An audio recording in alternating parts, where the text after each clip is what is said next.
마태복음 3장 1절부터 6절까지입니다. 세례 요한의 사명. 마태복음 3장은 총 2개의 이야기들로 구성되어 있습니다. 마태복음 3장 전반부 말씀에서는 세례 요한에 대한 이야기를 다루고 있고, 마태복음 3장 후반부에서는 예수님이 세례를 받으시는 내용을 다루고 있습니다. 우리는 우선 오늘과 다음 시간, 이렇게 2시간에 걸쳐 마태복음 3장 전반부의 말씀을 공부하면서 세례 요한에 대해서 살펴보는 시간을 가져보려고 합니다. 예수님이 세례를 받으신 사건에 대한 내용은 마태복음 3장 후반부 말씀인데, 이 부분은 세례 요한에 대해서 공부를 마친 후 살펴보도록 하겠습니다. 3장 전반부 말씀에서는 세례 요한을 소개하고 있는데, 이 부분을 통해서 저와 여러분이 살펴볼 핵심 내용은 크게 2가지로 나누어 볼 수 있습니다. 제일 먼저는 세례 요한이 하나님으로부터 받은 사명이 무엇인지, 그가 지금 감당하고 있는 사명은 어떤 것인지에 대해서 살펴볼 것입니다. 그 다음으로 세례 요한이 선포하고 증거한 메시지의 내용이 무엇인지 알아보는 시간을 가져보도록 할 것입니다. 오늘은 이 중에서 세례 요한의 사명에 대해서 살펴보고자 합니다. 세례 요한의 사명에 대해서 살펴보기 전 먼저 세례 요한이 어떤 사람인지 잠깐 알아보겠습니다. 성경에 보면 천사가 직접 나타나 아이의 출생을 미리 알려주며 태어나기 전부터 나시린으로 부름받은 경우가 구약과 신약을 통틀어 딱 2번 있습니다.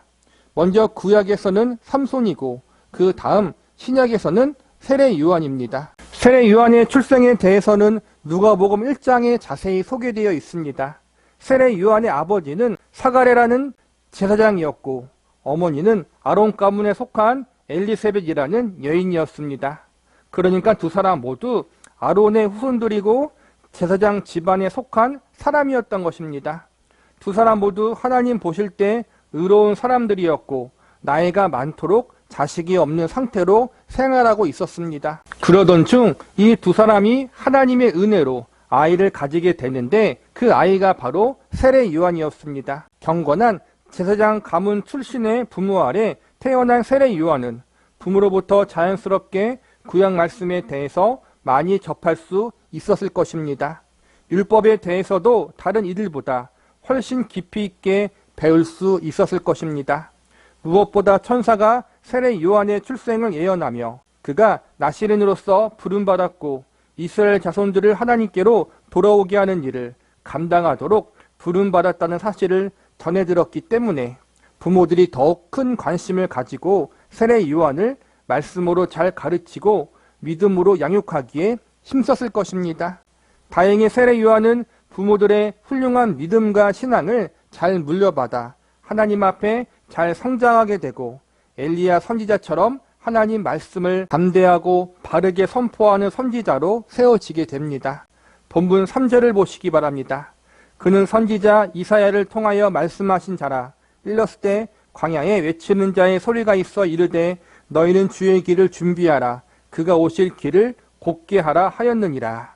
이 말씀은 세례 요한이 누군지를 소개해 주는 말씀으로 이사야 선지자의 예언을 인용하고 있습니다. 오늘 이 시간에는 마태복음 3장 3절 말씀을 근거로 세례 요한의 3가지 사명에 대해서 살펴보는 시간을 가져보도록 하겠습니다. 첫 번째로 세례 요한은 광야에 외치는 자의 소리의 사명을 감당했습니다. 본문 3절을 다시 보시기 바랍니다. 그는 선지자 이사야를 통하여 말씀하신 자라. 일렀을 때 광야에 외치는 자의 소리가 있어 이르되 너희는 주의 길을 준비하라. 그가 오실 길을 곧게 하라 하였느니라. 여기서 보면 제일 먼저 이사야 선지자의 예언을 인용하면서 세례 요한이 오래전부터 준비된 하나님의 종이라는 사실을 증거하고 있습니다. 여기서 보면 그의 제일 첫 번째 사명이 광야에 외치는 자의 소리라고 증언하고 있습니다. 광야에서 외치는 자라는 말은 세례 요한이 하나님 말씀을 선포하는 선지자로 부름받았다는 것을 알려주는 것입니다. 누가복음 1장 17절에 보면 천사가 세례 요한의 출생을 예고했을 때 다음과 같은 사실을 전달해 줍니다. 그가 또 엘리야의 심령과 능력으로 주 앞에 먼저 와서 아버지의 마음을 자식에게 거스르는 자를 의인의 슬기에 돌아오게 하고 주를 위하여 세운 백성을 준비하리라. 한마디로 엘리야의 심령과 능력으로 하나님의 백성들의 마음을 돌아오게 하는 일을 하도록 세례 요한이 부름받았다는 것입니다. 구약의 선지자 엘리야의 사명을 세례 요한이 이어받은 것입니다. 엘리야는 북이스라엘 왕국에서 활동했던 선지자인데 당시에는 아합 왕과 이세벨이라는 역대 가장 악한 왕과 왕비가 나라를 다스리고 있었던 시기였습니다. 백성들 역시 왕과 왕비를 닮아 악하게 살고 있던 시대였습니다. 이러한 시기에도 많은 선지자들이 있었지만 대부분 왕과 왕비의 눈치를 살피며 하나님 말씀을 바르게 선포하지 못하고 있었습니다. 어떤 선지자들은 백성들의 귀만 즐겁게 해주는 거짓 메시지를 가르치기도 했습니다. 이러한 시기에 엘리야 선지자는 왕과 왕비의 눈치도 보지 않고 백성들의 귀를 즐겁게 해주는 메시지가 아닌 하나님의 엄중한 심판의 메시지를 가감없이 선포하게 됩니다. 지금 세례 요한이 활동했던 시기도 엘리야 선지자가 살고 있었던 시대와 동일하게 매우 악한 시대였습니다. 지도자에서부터 일반 백성들까지 하나님 앞에 죄를 범하면서도 죄가 죄인 줄 모르며 살고 있었던 그러한 시대가 세례 요한이 살고 있던 시대였습니다. 무엇보다 하나님을 바르게 믿고 섬기는 믿음과 신앙이 외면받고 있었던 시기였습니다. 이러한 시대와 시기에 하나님은 세례 요한을 택하셔서 엘리야의 심령과 능력으로 이스라엘 백성들에게 하나님 말씀을 가감없이 선포하고 증거하는 사명을 맡기신 것입니다. 광야에 외치는 자의 소명이란 결국 하나님의 말씀을 바르게 선포하는 선지자의 사명을 세례 요한이 감당하고 있었다는 것입니다.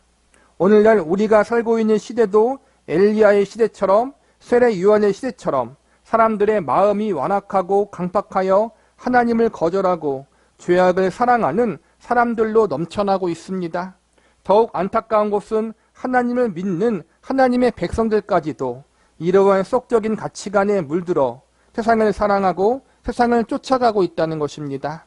사역자들 역시도 세속에 물들어 이러한 시대에 하나님의 바른 말씀을 가감없이 전하기보다는 그저 사람들의 귀를 즐겁게 해주는 메시지, 축복과 번영, 위로와 격려의 메시지만 전하는 경우들이 너무나도 많이 있습니다. 이러한 시대를 살고 있는 우리들은 세례 요한과도 같은 하나님의 일꾼이 많이 세워질 수 있기를 위해서 기도해야 할 것입니다. 한 발 더 나아가 누군가 세례 요한처럼 세워질 것을 기다리고만 있는 것이 아니라 우리가 먼저 회개하고 우리의 삶의 자리에서 하나님 말씀을 바르게 받아들이며 순종할 수 있는 하나님의 백성들이 되기 위해서 기도해야 할 것입니다. 분명 오늘날 시대에는 부패하고 타락한 시대입니다. 그러나 그럼에도 불구하고 과거에 비해 오늘날 시대에는 너무나도 쉽게 하나님의 말씀을 접할 수 있습니다. 이것은 죄가 관영한 시대 가운데 하나님이 주신 특별한 선물이라고 믿습니다. 그러므로 우리는 타락하고 부패한 이 시대 속에 살고 있다는 것에 대해서 불평만 하지 않고 우리 자신이 하나님의 말씀 앞에 바르게 반응하며 순종하는 하나님의 백성으로 우뚝 세워지기를 간절히 소망해야 하며 기도해야 합니다. 세례 요한의 말씀 선포의 내용과 그 말씀이 전달하고자 했던 모든 가르침들과 그 이상의 진리의 가르침들이 아주 정확하고 구체적으로 성경 말씀에 기록되어 있습니다. 우리는 완전한 진리의 계시인 성경 말씀을 우리에게 주신 하나님께 감사하며 그 말씀에 바르게 응답하고 순종하는 성도들이 되어야 할 것입니다. 두 번째로 세례 요한은 주의 길을 준비하는 사명을 감당했습니다. 본문 3절을 다시 보시기 바랍니다. 그는 선지자 이사야를 통하여 말씀하신 자라. 일렀을 때 광야에 외치는 자의 소리가 있어 이르되 너희는 주의 길을 준비하라. 그가 오실 길을 곧게 하라 하였느니라. 여기서 보면 광야에 외치는 자의 소리 다음 너희는 주의 길을 준비하라는 말씀이 나옵니다. 주의 길을 준비하라는 메시지는 메시아로 오시는 예수님의 길을 예비하라는 의미가 담겨 있습니다.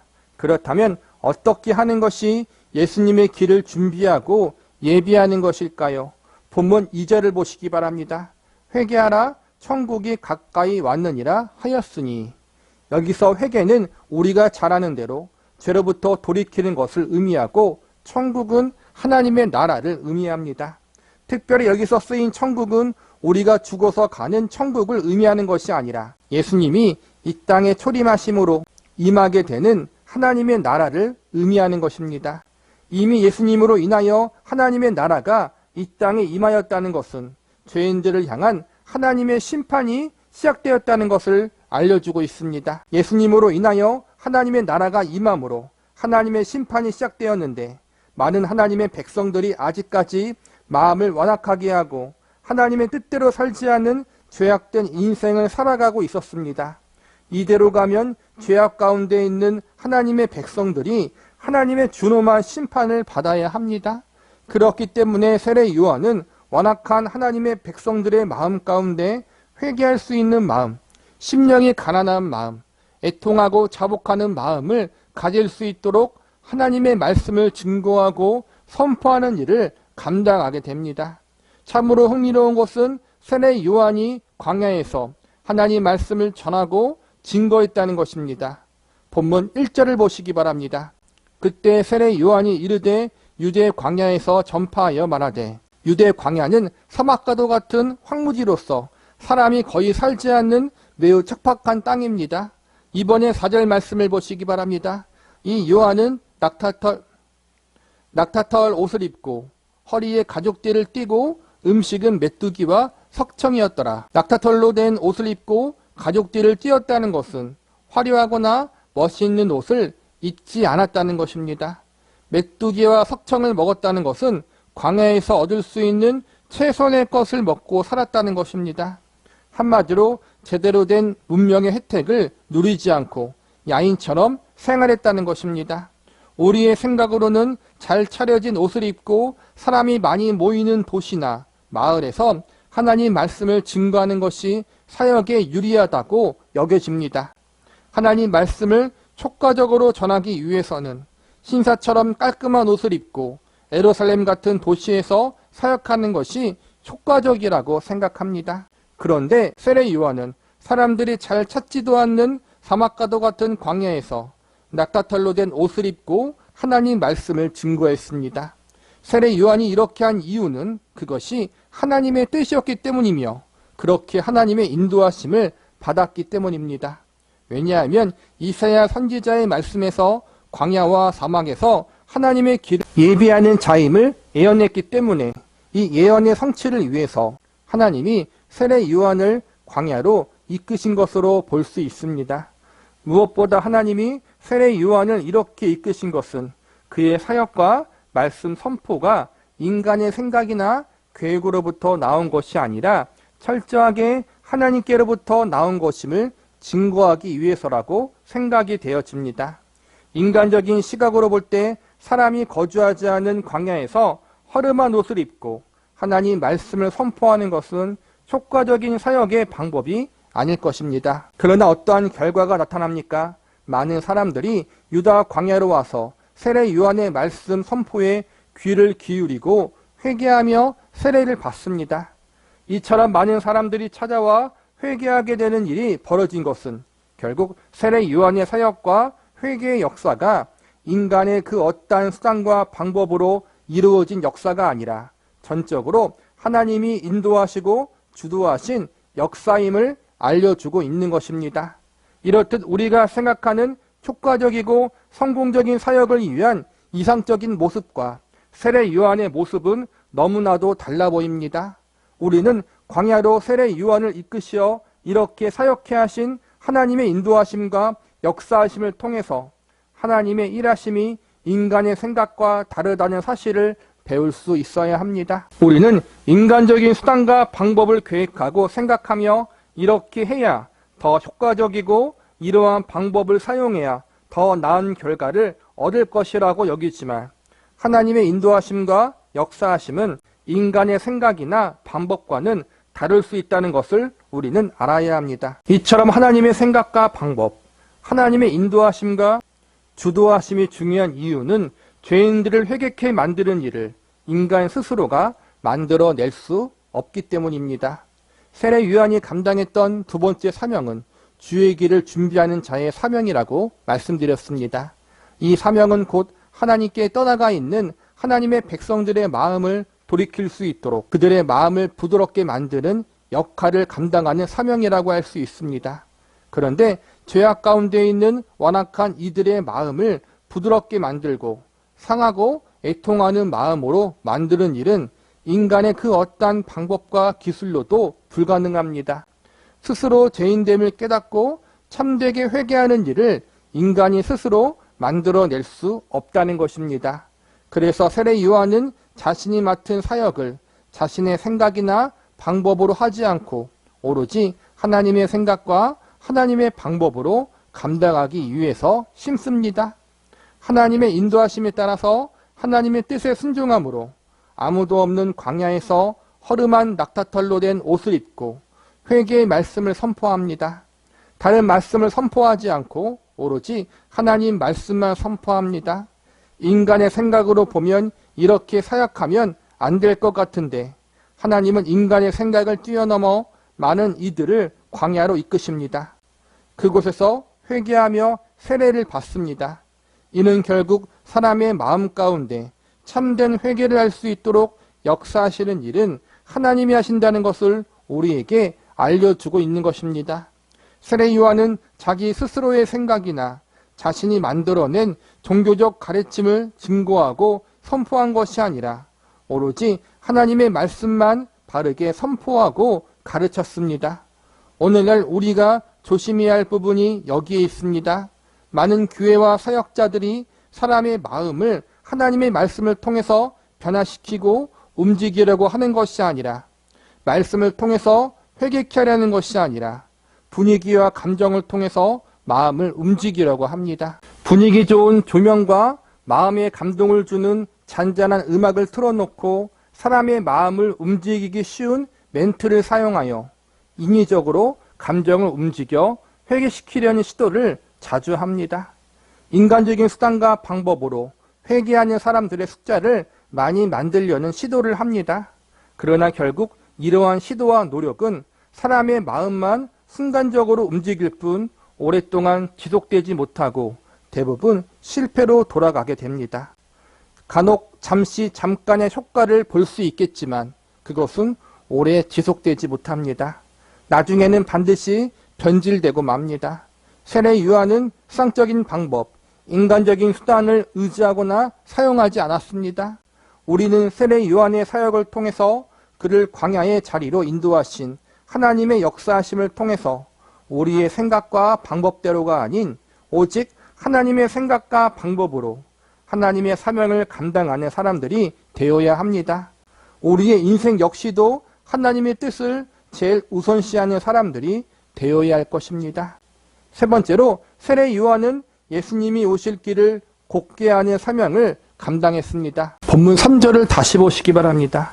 그는 선지자 이사야를 통하여 말씀하신 자라. 일렀을 광야에 외치는 자의 소리가 있어 이르되 너희는 주의 길을 준비하라. 그가 오실 길을 곧게 하라 하였느니라.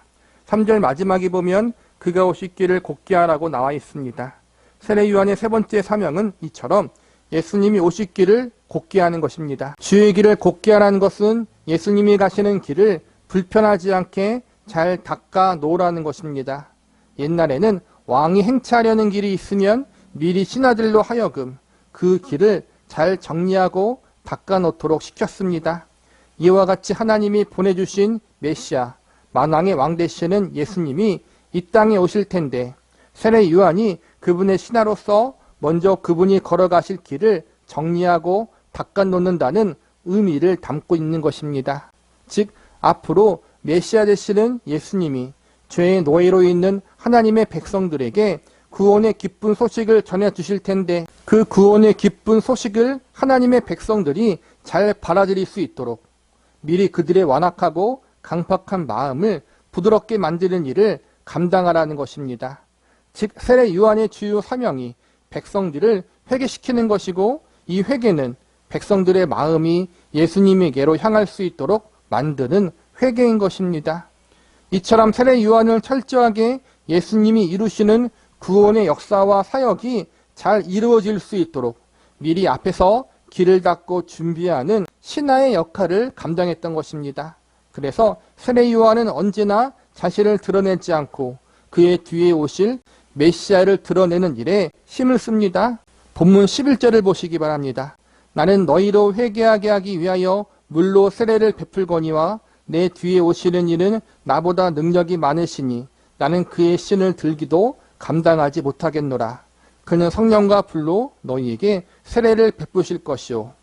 죄악 가운데 있는 하나님의 백성들의 마음이 죄에 대하여 민감해지도록 완악하고 강팍한 백성들의 마음과 심령을 부드럽게 하여 예수님이 오실 때 그들이 더욱 잘 믿고 영접할 수 있도록 보조하는 역할을 세례 요한이 감당했던 것입니다.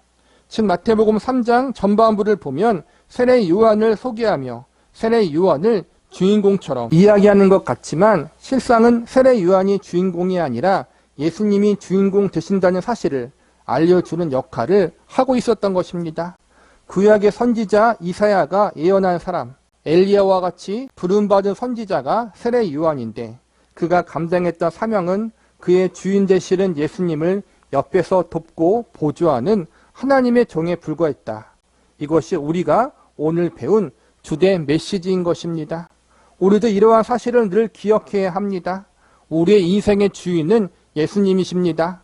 우리는 이 사실을 한순간도 잊지 말아야 합니다. 그러므로 우리는 명목상만이 아니라 실제로 예수님이 우리 인생의 왕이요 주인 되시는 삶을 살아가는 주의 백성들이 되어야 할 것입니다. 말씀을 마무리하겠습니다. 오늘은 세례 요한의 사명에 대해서 살펴보았습니다. 그는 광야에 외치는 자의 소리와 주의 길을 준비하는 사명을 감당했습니다. 그리고 예수님이 오실 길을 곧게 하는 사명을 감당했습니다. 이 모든 말씀을 한마디로 정리하자면 예수님만 높이고 예수님만 드러내는 사명을 감당했다고 말할 수 있습니다. 오늘 본문 3절의 내용이 인용하고 있는 말씀인 이사야 40장 3절 말씀을 제가 읽어드리겠습니다. 외치는 자의 소리여 이르되 너희는 광야에서 여호와의 길을 예비하라. 사망에서 우리 하나님의 대로를 평탄하게 하라. 오늘 본문인 마태복음 3장 3절과 이사야서 40장 3절을 보면 외치는 자라고 하지 않고 외치는 자의 소리라고 했습니다. 이것은 세례 요한이 감추어지고 하나님 말씀만 드러내도록 사역하는 존재라는 것입니다. 즉 세례 요한이 주인공이 아니라는 것입니다. 세례 요한은 주인공으로 오실 분을 위해서 그분의 길을 미리 정리정돈하는 종에 불과하다는 것입니다. 요한복음에서 보면 나중에 예수님의 인기가 세례 요한보다 높아지게 됩니다. 사람들이 세례 요한보다 예수님을 더욱 많이 따르게 되는 모습을 보며 세례 요한의 제자들이 불평하고 하소연하는 장면이 나옵니다. 스승님보다 예수를 따르는 자들이 더 많아졌습니다. 우리를 따르던 사람들이 예수라는 사람에게 갔습니다. 이때 세례 요한은 요한복음 3장 29절과 30절에 이렇게 이야기합니다. 신부를 취하는 자는 신랑이나 서서 신랑의 음성을 듣는 친구가 크게 기뻐하나니 나는 이런 기쁨으로 충만하였노라. 그는 승하여야 하겠고 나는 쇠하여야 하리라 하니라. 세례 요한은 하나님과 예수님의 종이었습니다. 그의 사명은 자신은 감추고 예수님만 드러내는 것이었습니다. 나의 성공과 출세를 위해서, 나의 인기를 위해서 예수님을 이용해 먹는 것이 아니라 오로지 예수님을 위해서 자신을 철저하게 보이지 않도록 애쓴 사람이 세례 요한이었습니다. 그가 드러나면 예수님께로 가야 할 모든 시선과 관심이 분산되기에 그는 철저하게 예수님만 높이고 그분만 드러내려고 노력했습니다. 이처럼 세례 요한이 받은 사명은 오직 예수님만 드러내는 사명이었습니다. 우리도 마찬가지입니다. 우리 역시 예수님만 드러내는 삶, 예수님을 우리의 구원자요 주인으로 모시는 삶을 살아가기로 부름받은 사람들입니다. 예수님만 드러내는 사명이 세례 요한만의 사명이 아니라 저와 여러분의 사명이요 모든 교회와 성도의 사명이라는 것입니다. 우리 스스로가 나를 드러내고 나를 높이려 한다면 예수님이 감추어질 수밖에 없습니다. 우리는 우리의 인생과 신앙생활 속에서 과연 하나님과 예수님을 드러내는 삶을 살았는지, 그분이 우리의 주인 되시는 삶을 살았는지 우리 자신을 점검해 보아야 합니다.